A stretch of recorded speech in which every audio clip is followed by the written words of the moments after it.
2024 সালের শেষ জুমা আমরা উপস্থিত হয়েছি। এই 2024 সাল একটি স্মরণীয় সাল হিসেবে আমাদের থাকবে, তাই না? ইতিহাস লিপিবদ্ধ থাকবে। এই 2024 সালের শেষ জুমায় আল্লাহ তাআলা আমাদেরকে এ পর্যন্ত হায়াতে তৈয়বা দান করেছে, সকলে বলে আমিন। এই 2024 সালে অনেক মানুষের কল্যাণে জীবন দিয়েছে। 2024 সালে অনেক মানুষ রোড অ্যাক্সিডেন্টে মারা গিয়েছে, অনেক মানুষ অসুস্থতায় মারা গিয়েছে, অনেক মানুষ এমনি মারা গিয়েছে, যায়নি?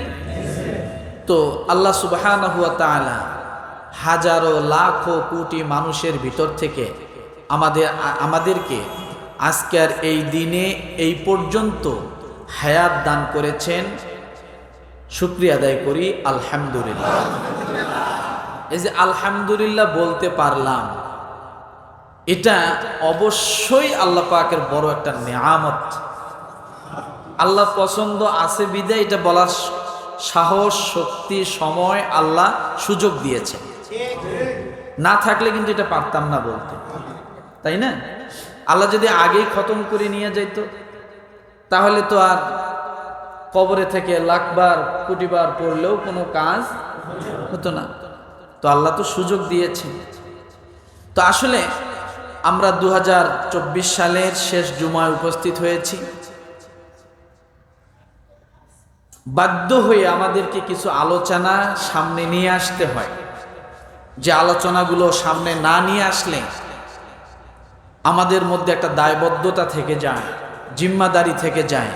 যদি আল্লাহ আমাদেরকে, আমাদের মতো ইমামদেরকে, আলেম ওলামাদেরকে জবাবদিহি করে যে তুমি তোমার মুসল্লিদেরকে এই বিষয়গুলো কেন বলনি, তখন কিয়ামতের ময়দানে হয়তো এই একটি বিষয় আল্লাহর আদালতে ধরা খেয়ে যেতে পারে, তাই না?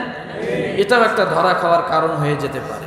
এই জন্য প্রত্যেকটা ওলামায়ে কেরাম জাতির শ্রেষ্ঠ সন্তান, প্রত্যেকটা ওলামায়ে কেরাম জাতির সবচাইতে কল্যাণকামী।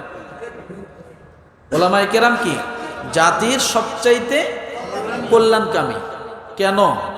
কারণ কোনো ওলামায়ে কেরাম চায় না যে আপনি জাহান্নামের পথে চলেন।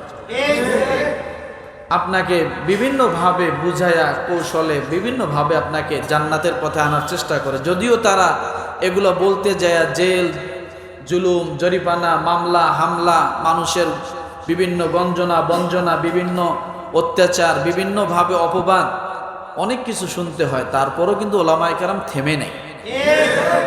থেমে আছে না? থেমে নেই, চলছে। সর্বোপরি মনে করেন যে তাবলিগ জামাত একটা নিরীহ দল ছিল, যে তাবলিগ জামাতে মনে করেন মানুষকে বিনা স্বার্থে মানুষের দ্বারা দ্বারা কাছে কাছে যে মানুষকে ডাকতো, বুঝাইতো, সে তাবলিগ জামাতের মধ্যেও হক এবং বাতিল আলাদা হয়ে গেছে, তাই না? আলেমরা এখনো বাতিলের কাছে মার খাচ্ছে। তাহলে বোঝা গেল বাতিল এবং হক আলাদা হয়ে গেছে। তো হক যারা, তারা সব সময় মার খায়। হক যারা, তারা কি সব সময় মার খায়।